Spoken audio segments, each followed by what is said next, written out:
Good afternoon, everyone. We're still letting folks kind of join in. Loretta's working on the back end to get that. So if you'll give me just about another minute and then we will get kicked off for today.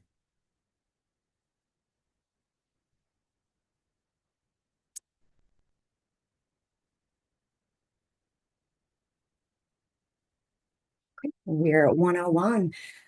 So, good afternoon and happy Wednesday, everyone. My name is Brenda Groves, and I serve as the Quality Improvement Manager over at KFMC Health Improvement Partners.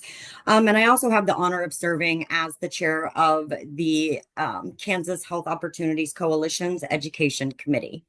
So, I am very pleased to serve as your facilitator today. Today's session, Community Health Workers in Action. Sorry.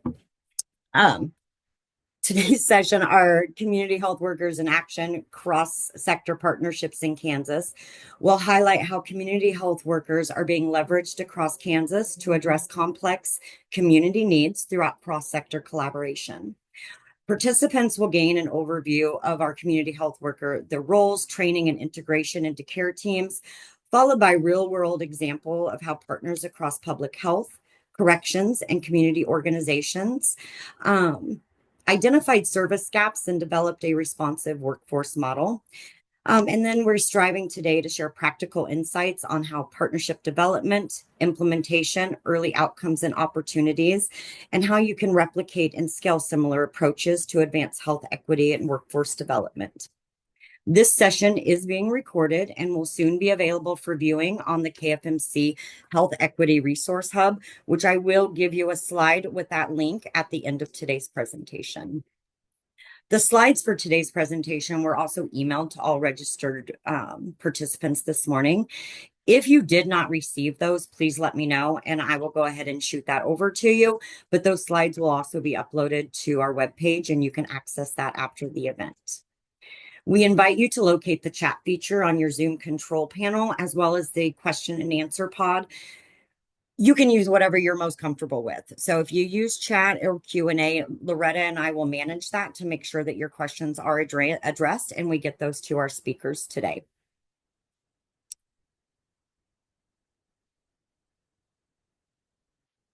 Our session is intentionally designed to take you through three phases today. Miss Elaine Johannes will start with a history of community health workers in Kansas, their training requirements, their role within the team, as well as the Kansas Community Health Worker Coalition. We will then move to Miss Treva Smith, and Treva is going to talk about how the need was identified for a correctional program, how those partners were actually engaged, the program was designed, and then the development and all of the in between. We will then pass to Ms. Tricia McCourt with Cent Inc., who will describe the implementation and outcomes for the Shawnee County program. And we do have a few guests that are with Tricia today, and so we will close out with a panel discussion. So as we kick off today, it is my great honor to introduce Miss Elaine. Elaine is the Kansas Health Foundation Distinguished Professor in Community Health for Kansas State University and is a state extension specialist in the School of Human Sciences, College of Health and Human Service Sciences. She has extensive experience in working with communities to address chronic diseases, health disparities, rural health, mental health, um, and supports community health worker development. Johannes Extension Programming builds the capacity for resilience and well-being through community level approaches. In 2024, she led the implementation of a community health worker staffing model for extension units in rural frontier locales. And that model continues today through Kansas Rural Health Transformation Program. Elaine is also a member of the HRSA-funded 5-year Maternal Health Innovations Task Force and the Kansas Maternal and Child Health Council Executive Committee for the Bureau of Family Health at KDHE. Her community work is shared with students as she facilitates applied placement and experiences for K-State master students, supervises graduate student practicums, and teaches the university's honor program courses in rural health. In 2023, she was the recipient of the Samuel Crumbine Medal from the Kansas Public Health Association, selected by the National Association of Public and Land Grant Universities. Elaine, I'll pass it to you. Brenda, thank you. And I appreciate being part of this panel, which is a lot more important than what I'm going to share. But I appreciate being invited. Thank you, KFMC, and thanks to the Kansas Health Opportunities Coalition. CHWs are near to my heart. Actually, probably 30 years ago, I was functioning as a CHW in an area agency on aging in an 18-county area of the state, but I didn't know what I was called. So this is an opportunity to again elevate the workforce and really encourage everyone to support your CHW workers and education and reimbursement in your clinics, hospitals, CBOs locally. I get to do the framing, and then I'm going to turn it over to my friend Treva Smith. U.S. healthcare is complicated. We understand, most of us, that there are probably not enough healthcare professionals to deal with all of the conditions, chronic diseases, emergencies, and the lack of healthcare, especially in rural areas. Brenda, you invited me to be part of the panel initially about our rural experience, and that is also part of what's going on in our urban and metro communities too. A lot of demand, a lot of complexity, and a lot of confusion about, now, how are we paying this bill today? So CHWs function in all those areas. Next slide. Brenda, are you doing the slides? Oh, good. Thank you. This is actually a photo of our real live CHW, Arlene Wessel, up in Marshall County, working with her local extension agent, Susie Latta, and an adult who is seeking some information about how complex Medicare is. From a rural, underserved perspective, again, the needs are vast. We have distance between towns. We have lack of those providers, be them primary health care or specialists. We also have issues related to telehealth.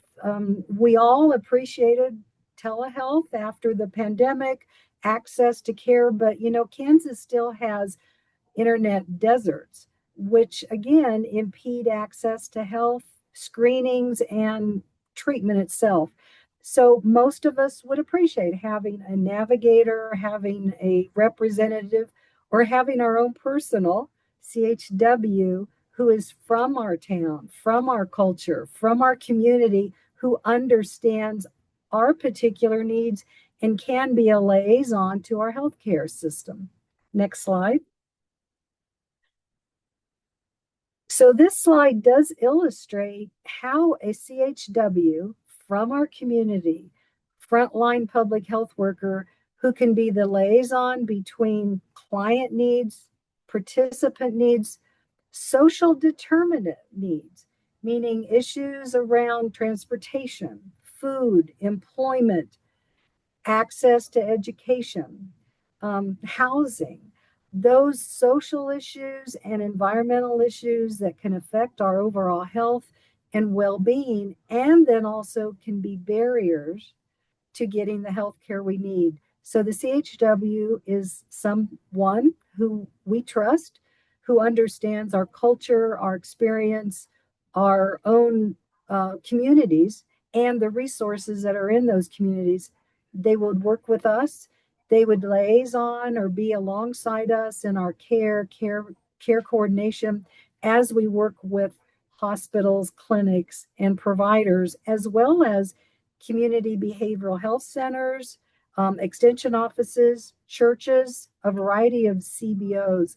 You'll be hearing more about community health workers who are working with justice involved people, and that's another environment where CHWs are so necessary and it's successful. Next slide. So Brenda mentioned that I'm also part of the Kansas Community Health Worker Coalition. I am the former president, have just enjoyed the group and continue to. The coalition is growing. It is part of a collaboration, a system of support in this state that involves the Department of Health and Environment, involves University of Kansas Medical Center, involves many of the hospitals, employers, FQHCs, rural health centers, like I mentioned before, behavioral health, as well as our schools. And again, people that are in an incarcerated environment. But what does a CHW do specifically? Well, there is a scope of practice that comes from the American Public Health Association that actually has had a study group and fostered and started a research group called C3 in the United States that's investigating, studying, and holding up, elevating community health worker practice in the United States.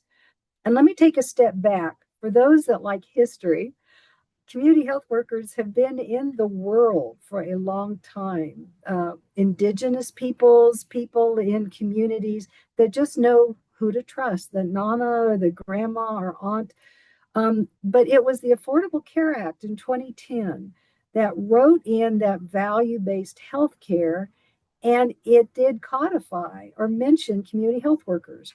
So the scope of practice you see in front of you stems from that history and an endorsement that the healthcare system includes practice, providers, but also those allies and advocates that are community health workers. So the 5 scope of practice in Kansas and typically in the nation that community health workers do practice are client support, care coordination, healthcare liaison. It's that culturally informed liaison between me as the patient, the client, and my provider. Health education. Brenda introduced me as Extension. I'm Extension in the way that I also work with all of our local Extension offices to do diabetes education, hypertension education. So that's what our rural CHWs have been involved with recently. And that advocacy bullet or scope of practice is important. Not only is the CHW doing individual liaison and coordination and care management, they're identifying gaps as well as they're identifying how the communities can resource or fill those gaps. That's that advocacy role. Next. Where are CHWs? Well, this is an old map, 2023, or no, 2025, sorry. There are CHWs across the whole state now. Now, the little pings, the little flags you'll see, again, stem from the community health workers who have been trained, and I'll talk about that in the next slide, and who are eligible, because they're certified, eligible to be reimbursed through their employer, meaning Kansas does have a state amendment to allow CHWs who are employed through a health provider and who are certified to be reimbursed through Medicaid and also Medicare. And we're hearing more and more insurers who are aware of the importance and return on investment of having CHWs either in the clinic or in the community. So this map with the rural health transformation positions and others coming online will be filled by the end of 2027. The other thing I think I need to mention here, we're using the term community health workers. You may also know the word of navigator, or in our indigenous communities, the community health representative. Those terms and those words are also in line with that scope of practice, which we just talked about. We also need to mention that there are dual CHWs, meaning 2 roles, especially in our frontier rural communities where the CHW may be a pharmacy tech or may work with a public school, and they function also as a CHW for the health and the well-being of their whole communities. I do want to speak out for Kansas. We are innovating. We're hearing more and more other states looking at what Kansas is doing for reimbursement, training, and positioning for success. So Be proud, Kansans. And my last slide. So training, and this is an important feature in Kansas. So we do have a training program that certifies CHWs or the community health representative, or again, you may call them or we may hear them navigator or peer support. And the training comes from a long history of how do you equip CHWs with the 12 core competencies necessary to not only do the scope of practice, but then to be reimbursed and sustained in the community. So Kansas has a course, it's 160 hours, contact hours, 100 which is content, meaning going through the core competencies, learning about what does a community health worker need to know, and then they practice. So 60 hours of practical experience, shadowing, apprenticeship, being alongside a CHW locally or even through telehealth. We also offer, and when I say we, it's Kansas, it's the Department of Health and Environment with the Kansas Community Health Worker Coalition. We also offer a career track. So if you are currently working as a CHW, but you aren't certified yet, you can document 800 hours of practical experience supervised and then submit that to the Kansas Community Health Worker Coalition to be a certified CHW. There are CEUs required after certification, and the coalition will be able to help navigate that.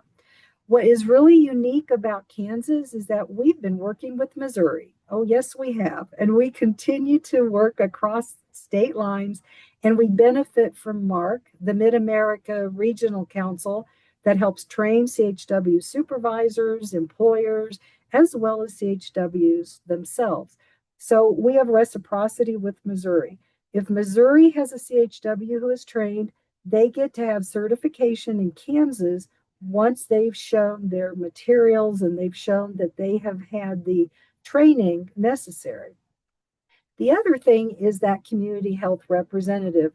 The tribal communities, the Indian Health Service, have a long history of having CHWs out in communities in the nations themselves. So again, same kind of reciprocity. If a CHR, community health representative, has documentation, they've completed courses, then they can go ahead and finish just a little paperwork with the coalition here in Kansas and become a certified CHW.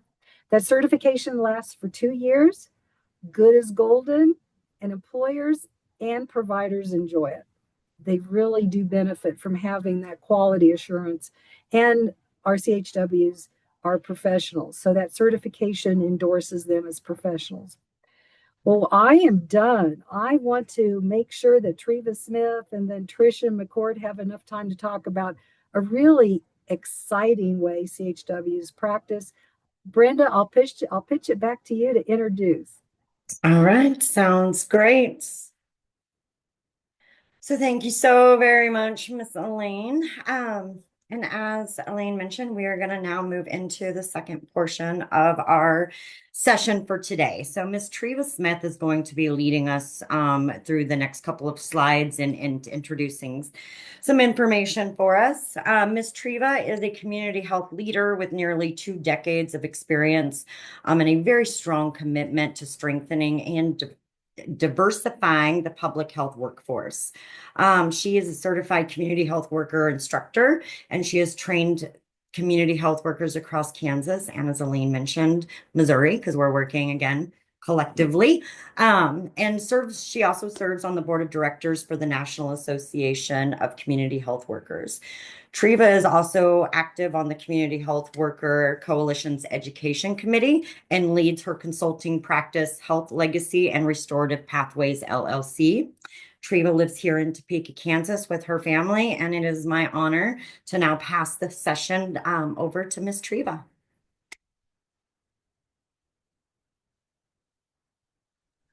Hello, everyone. Thank you for having me. Super excited to share some of the innovative work that we're doing here in Kansas. Thank you, Elaine, for giving us some background and just talking about our training. And I'll jump right in.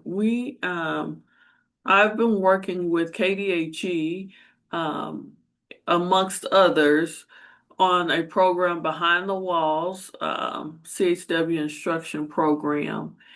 And this program was actually introduced to us, the idea, I'll say, through another collaboration, another community partner, Topeka Doula Project.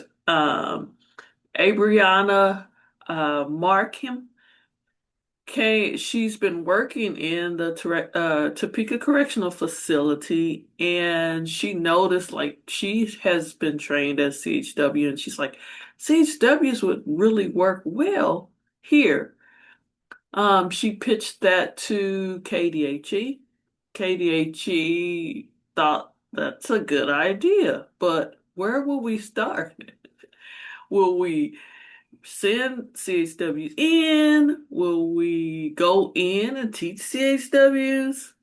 Um, and we come to the conclusion of we're going to go in and teach CHWs.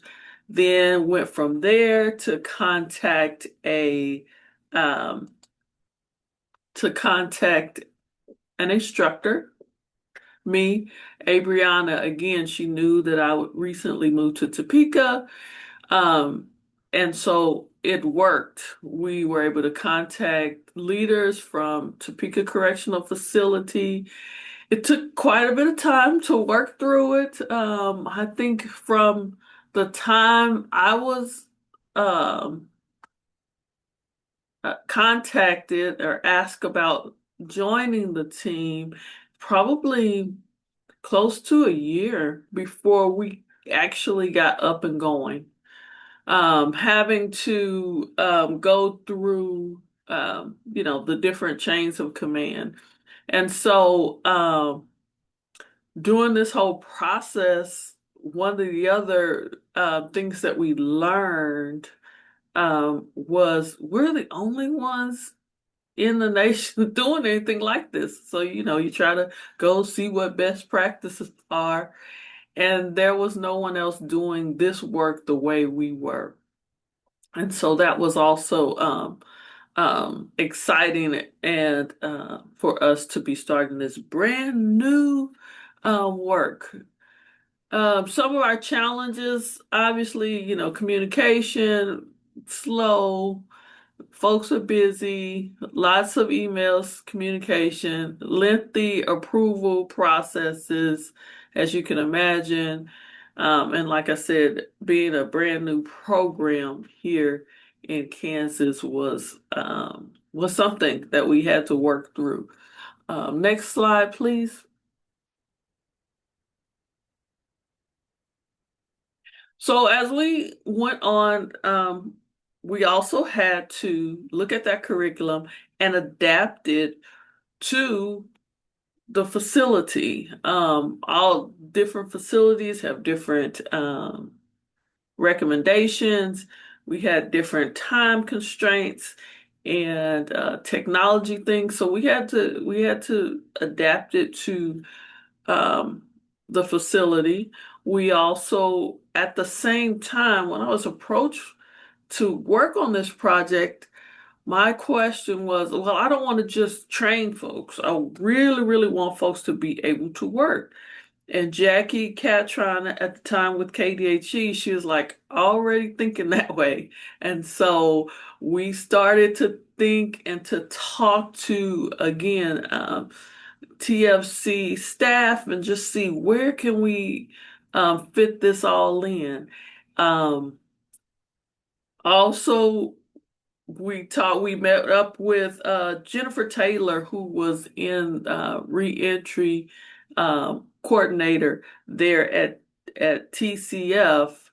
And she was like, well, we pulling, helping us to pull the right people in to see how we can get CHWs not only trained, because after that we did the first cohort, we had a waiting list of over 50 CA folks who wanted to take this course. So wildly successful, right? It translated well. Now we want to put folks to work. And so we started on that process while still, you know, providing curriculum. And then we went on not only to work on folks internally, but we wanted CHWs to be able to do some work release if that was at all possible. And it was. And you'll hear more about that a little bit later. So we have this piece and this piece. But of course, we want our CHWs to be able to re-entry, our the residents to leave and be able to re-enter to society and use their CHW training. And so we've also had some success stories there. And so we've been working on all sides of this project and continue. Next slide, please? Just some of the processes. Again, we several levels of approval, both written. There were concerns, who could be hired, who should we hire, making sure that we had all the key facilities and partners. So now, once we've done the work of and this was all in Topeka Correctional Facility. Now we're moving towards expanding this pilot that has done very well, cohort 1, 2, into other facilities. And so now we have to start that approval process over again. Find instructors in those different spaces, in different locations throughout Kansas, and or train instructors. Getting the special population approvals, contract processes, again, pulling together the supplies was another big deal. Who's going to fund those supplies? The things that were needed. Couldn't do, binders that we know, like 3-ring. That was a no-no. We had to print all of that information, and how will they store it? We come up with, okay, can't have metal, so accordion folders. So it's a lot of thinking and reimagining that went on to make this a success. Next slide. So now we have identified a few other places that we want to do this. So Topeka Correctional Facility, that's the only women's facility. So now we're wanting to branch into the men's facilities. What kind of programs will we develop there? Who will do the supervisions there? Finding other organizations for possible work release, or things that we're still working on in those other areas. And then, who will be able to hire, felons post-release, things like that. So all of those things now we're thinking about in other spaces and locations throughout the state. Next slide. And so we were able to conduct some trainings in other facilities. Like I said, Topeka Correctional Facility is where I facilitated trainings. We've done 4 cohorts. We still have waiting lists for more. Lansing has done, or they're now working on their 2nd cohort in Lansing, and that is being taught by Alma Vargas. And then we have an Ellsworth program that is being taught by Melissa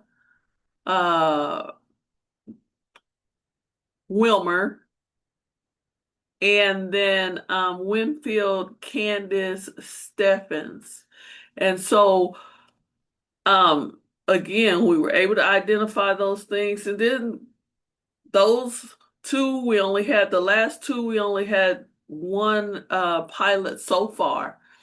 But we're now working with those guys to see if we can get some them in spaces where they can work. I had the pleasure of being a guest speaker at the Ellsworth Correctional Facility, and the men are just as excited as the women. They want more classes. They are excited, even giving ideas of other spaces and places where CHWs can be trained. And it's just been an overall really good project. Kansas is truly blessed in that we know how to play together in the sandbox. Um, we have we have CBOs, community-based organizations. We have our state organizations. We had academia with KU, K-State, and Wichita State.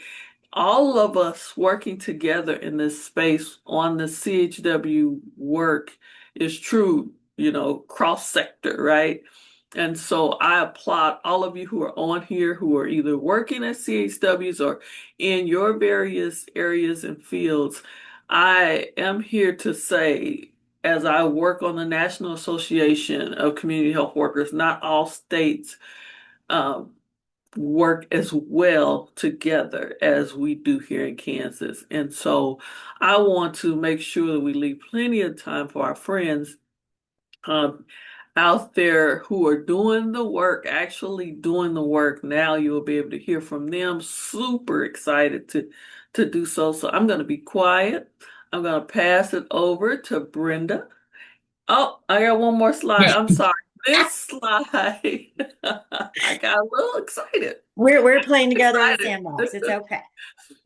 um, about some of the impact. So some of our success stories, and this is not even all of them, right? I just, try to give you a little brief. But we have students who have left our program and went on to work and get lucrative positions because of their lived experience and because of the training that they received. Um, as CHWs. We have students who continue to go on and continue their education. Most of our students, I always encourage mental health first aid. Um, we have peer support specialist students who go on to work in those spaces. We have students that work in the palliative care. We have students who gone on to get their degrees in social work. And so we have really been blessed in that area as well. One other success story I'll just share with you. One of our students, and this picture here I got offline. And not everyone in this picture are students of mine, but there were several of my students in this picture. And so I used it. And it is Topeka Correctional Facility students. But um, all of that to say that we take very seriously the protection of our residents as we are, getting them out in and working, as well as they are vetted very well before starting the class as well. And so safety is a priority both for our residents as well as obviously ourselves and our community and all of those things. And so if that's a thought going through your head, know that students are vetted before they become students, and then again before they become employees of the space. But we've had just tons of success stories, family members who go on to uh, want to work in the community health worker space as well. And so now I will Not, Uh, not pass it quite so. on to Brenda.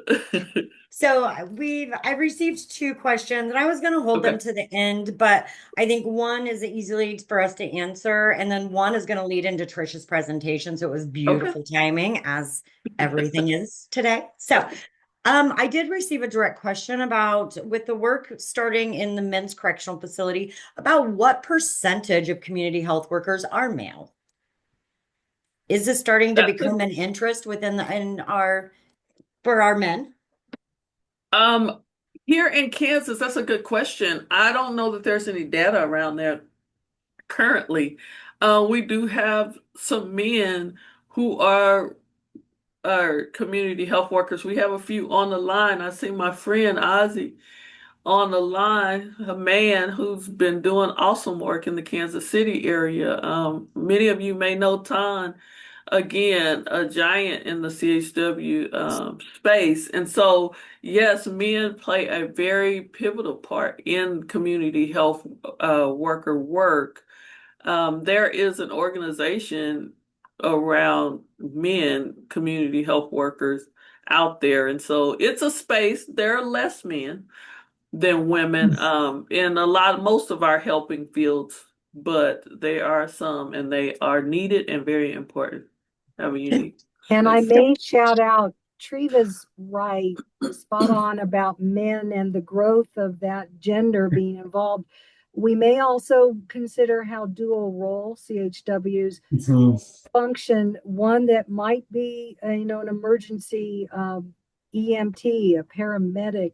I know United Methodist Health Ministry, who is really a collaborator on CHWs in the state, has pilot tested mobile health integration, those ambulance services and those EMT paramedics who are now also thinking about, okay, can I also be a CHW? So I think we will see more and more men entering the field. Yeah, absolutely. And someone put even in their class, they had several men in their class.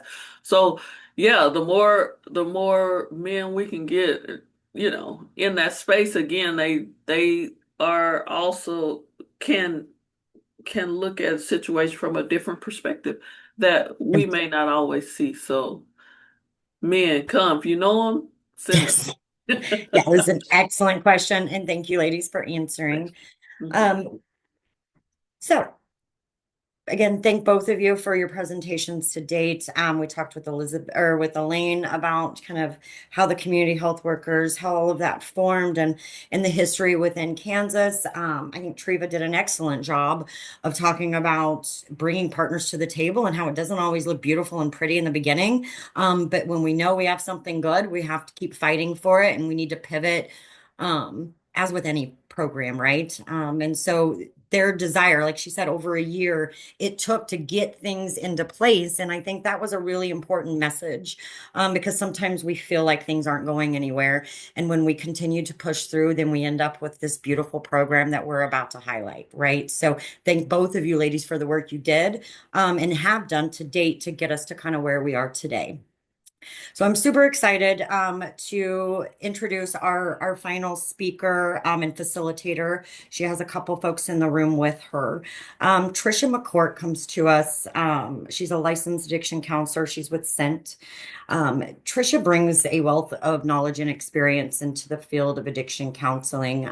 She holds a bachelor's and a master's degree in addiction counseling from Washburn University. And she also has certificates in Marita therapy. I think that's how it's pronounced, and victim survivor services. Trisha's involvement with Scent, was well before she started working there, when she started as a volunteer at the Southeast Topeka Market and then later joining their board of directors. Her professional background and experience are quite impressive. 8.5 years of work in the field of substance abuse. Um, and is also in the process of testing for a licensed master addiction counselor certification. Additionally, Tricia has completed professional training such as Kansas Certified Peer Mentor, Person Centered Case Manager, and again, certificates in the Marita Therapy and Victim Survivor Services. So it is my honor to pass over to Tricia. Tricia, just to set the stage for as you're entering, your piece of the presentation, We did have a direct question asking what kinds of tasks will the community health workers be trained in the correctional facility be allowed to do so that privacy of medical records is maintained. So I think, when it comes to the HIPAA and the privacy and the actual work, I felt that question was more directed towards you with the daily implementation. Treva, if you think you need to add into what Tricia says, please feel free. At this point, I'm going to pass my mic to Tricia and her team. Hi, my name is Tricia McCourt, and I am with SIT and here in Topeka, and I just love that we get to be a part of this. So thank you for having us. I will be addressing that question, and so I'll just go ahead and talk about what I'm going to talk about, and the work that I described should be able to give enough information.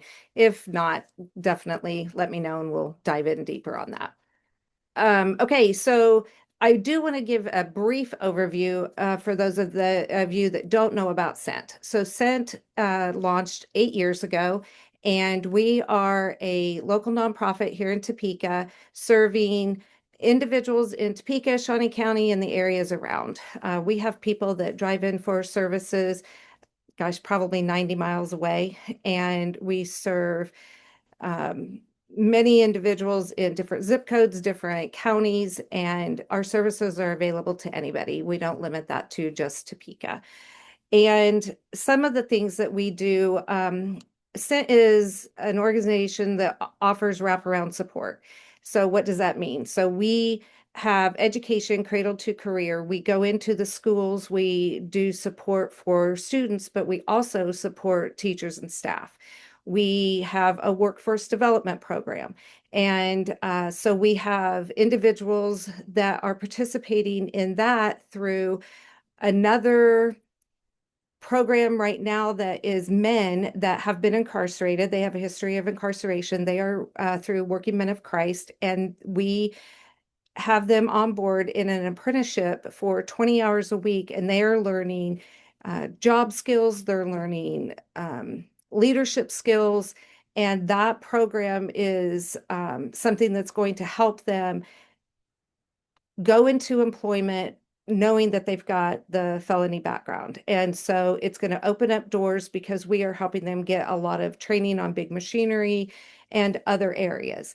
Then that piece, the workforce development piece, also touches on individuals that maybe are stuck in a low-income job and maybe don't have their GED, people that want to make higher wages, those things. So we've got education and employment services.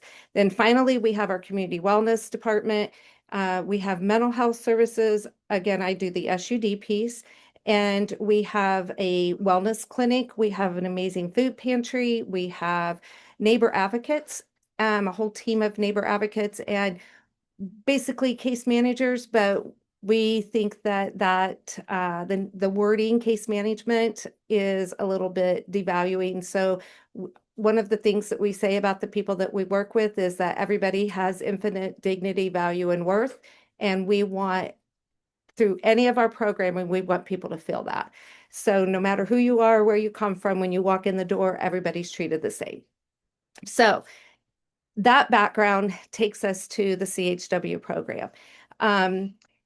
We were connected, I believe, through KDHE and working also then with Topeka Correctional Facility. We formed a partnership and developed this first of its kind work release program for them to come to Scent and to do the work that they do, that they've been trained to do as a CHW. And so what that means is that we have 2 ladies that we've been blessed to have. So they meet one-on-one with individuals that come in the door. They schedule appointments to meet with folks that they have contact with over the phone.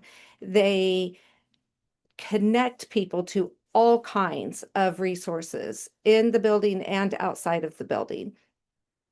One of the big things that we try to do is develop relationships and walk alongside the individuals that we work with, and we see that work happening through the CHW program every day, all day. It's not just a one and done. It's people coming back weekly and getting services and becoming more sustainable in what they're doing. So our April, or the girls started in January, the program started in January towards the end. And so we really didn't gather a whole lot of data for the month of January, but February through April is where it really kicked up. And we've been collecting a lot of data, and I do believe it's going to be, my numbers are on the next slide, I think. But so there we go. 963 touch points. So what do I mean by that? 2 CHWs have worked with individuals and connected them to 963 resources or areas where they are working on things in their life. Our goal is to work ourselves out of a job, and we want people to be successful. And if we are here walking alongside of folks and connecting them to the resources, helping them become food secure, helping them become stable in mental health or addiction and physical health, helping them get connected to insurance if that's a possibility, helping them in all these different areas, then they're going to be better for their families, but also their neighbors. They're going to bring other people into the services that we offer. And the trickle effect is going to be amazing because we're going to have more stable families. And so a big piece of what we do is our food pantry. That's kind of the funnel where people come in to the services of SIT. And when individuals come to the food pantry, they can access any of our services, but they are introduced. Sometimes they might be asked if they want to fill out a screening tool for SNAP enrollment. Maybe they don't have SNAP benefits, and so we can do that. We can help get them connected there. And our CHWs do a lot of hands-on work trying to get them connected. We have free mailbox program. We have a transportation program that will allow people transportation to their appointments. Any appointment within a SIT program, we can get them here and get them home. And the CHW work has been vital in just touching more lives. And they are on the go constantly. They're making phone calls. They are just working their little heinies off, and it's been beautiful to watch. I love it. And the positivity is incredible. And so they are teaching us things as well. Go ahead and switch to the next slide. So as you can see, based on the information, the numbers, 47% of folks are getting their needs met, but they're also being connected to these other services. And this is just a kind of an in general piece, and that's only a 3-month period. And the amount of people that they have touched is incredible. Go ahead and go to the next slide for me. So again, the workforce development outcomes. So there's our mailboxes. That's like a picture from when they were first built. We have 77 mailboxes and probably less than 10 available. There are so many individuals that need a safe and secure place to receive mail and can't afford a PO box. And so it's been a beautiful program to have that. And then a picture of our couple of the shelves from our Southside filling station is what we call our pantry. So being able to allow the girls to get the mail, sort the mail, contact the individuals, talk to them when they come in and receive their mail, but then develop the relationship and connect them to the other resources has been a great way for them to be able to help folks. So really just overall, I'm not going to read through each one of these. SIT and the CHW program has we have developed, like I said, a lot of relationships. There's a lot of trust being built between individuals that come in and the CHWs. And we are also seeing, I think we have had around 15 residents from Topeka Correctional Facility referred to Scent upon release through the CHWs. They're like, hey, when you release, come here, we will get you connected. And at least 15 people have been through, and that is probably within the last 2 months. And so it's been incredible to see that, because we also know that recidivism is huge. And so we want to make sure that they know about our services and that they getting their needs met, because needs are huge when they first come out. And so that's been a really neat thing that the girls have done. So it's pretty neat. All right, so I'm gonna stop, but I'm gonna allow our Well, lady. yeah, I'm Oh, gonna just kind of set this up here. yes, thanks. When we so thank you, Trisha. Thanks to everyone. And again, thank you to those being on here today. When we were setting this up, we're not quite sure, but we have the honor today of having two of the community health workers who have been through the program, done the training, and actively out supporting and loving and helping their neighbors. And they're with us today due to the fact that, again, they're within this program. We are, protecting their identity. I'm going to move through the next two slides and I'm going to share these two quotes, but these ladies are with us today. And so as we share these quotes and as we move into question and answer, they're willing to answer your questions as well. So please engage with them if you have questions. I would love to give them an opportunity to speak. So being in Topeka, I have the distinct honor of seeing this work and watching them work. And so to me, it's an honor to have them with us today. But Miss Dee Dee notes here, it's been a great opportunity to just show the changes and growth I want to make in myself and in my community.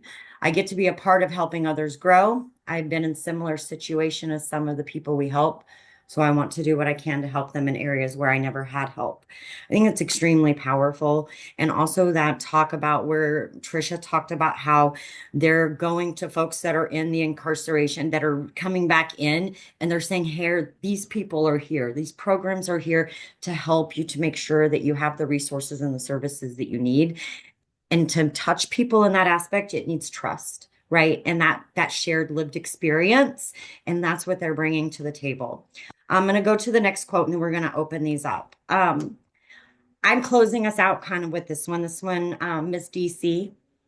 But her quote is, being a community health worker at Scent has given me a chance at my own future to make changes, to help others, and to change the world little by little with one smile at a time. And she does have a beautiful smile, guys. It gives full meaning to me of one of my favorite scriptures, Proverbs 25:31. She clothes herself without strength and dignity, and she lives without fear of the future.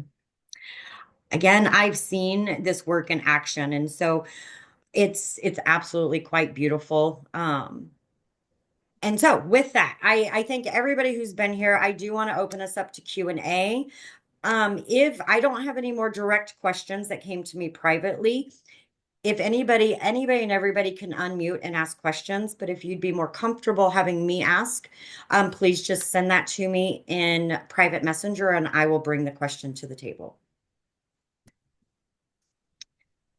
And then Miss Loretta, did you noted any questions throughout the session that we need to bring up? I do not have any. Okay. Trisha, are the ladies wanting to give kind of a closeout? If we don't have direct questions, we do have some time. Would they like to share? So I think a lot of folks would probably like to hear from them. But no pressure. I'm going to say yes, because I did ask them if they would be willing to share like a success story. And so I am going to have DC is going to go first. Perfect. Great. Hi guys. I'm grateful to be here and I'm just proud to say that I am one of the changes that's being made within myself while doing the work to help others as well. And I do actually have a success story. So I come from a background of domestic violence and addiction myself. And I've done a lot of work on myself. But when some of the women that come in here and they seek one thing as far as maybe just food security, well, I'm able to read more into that, to the behavior, to, you know, the lack of the eye contact, and to the low voice. And I can see a lot of myself in these women. And so I can reach in and then pull out what needs to be pulled out to make sure that they're safe. And there's one lady that I worked very close with, and she ended up leaving her domestic violence. We worked very closely with Catholic Charities, and she now is living in a trailer with her children, doing the work that she needs to do to be a survivor of that. Awesome. Thank you. Dee Dee, do you have something that you would like to share? I would just like to say I'm so thankful and so proud to get an opportunity like this. You know, where we're coming from, a facility, you don't expect people to give you opportunities like this. So to have this chance to show that change, that us women do want change, that we do want to better ourselves, and to be able to come out here and prove it and help others in the community grow and help them make their own changes is just, it's a very powerful thing for myself, and just to see it in others, it's powerful. And I just want to also say in this building, how I love how much I see a small community. Like when we have the filling station going on, seeing the people who come and sign up, they just, I see them sharing recipes. I see them sharing other resources with each other. It's just such a magical thing I get to be a part of and experience, and I love it. So yeah. Thank you, Dee Dee. I think that one final thing is that we treat these ladies, they are staff, and they wear SIT t-shirts just like the rest of us. No one can walk in and realize that they are here on work release. They are part of our team. That's very important. And yeah, that's just very important. So We have one question, a statement. First, I just wanted to say I really appreciate the hard work, dedication, and the willingness to share your experiences with us. And I also agree with that. What helped you the most during the program when things felt hard? And what it keeps bouncing on me. So when things got really hard and you weren't really quite sure where you were going, what advice would you give to someone else who is trying to rebuild their life in that experience? Don't quit. Move forward. And know that it is just for now, it's not forever. We are nearing our time, guys. We were just blessed and honored that the ladies were able to join us today. And I think it was just a beautiful way of kind of closing us out. Our amazing speakers of today are right here, and they have agreed for me to publicly share their contact information. So any of you could reach out to them if you have any direct follow-up questions, or you can always reach out to Tammy, Loretta, or myself over at KFMC, and we will get you connected. A few shameless little plugs.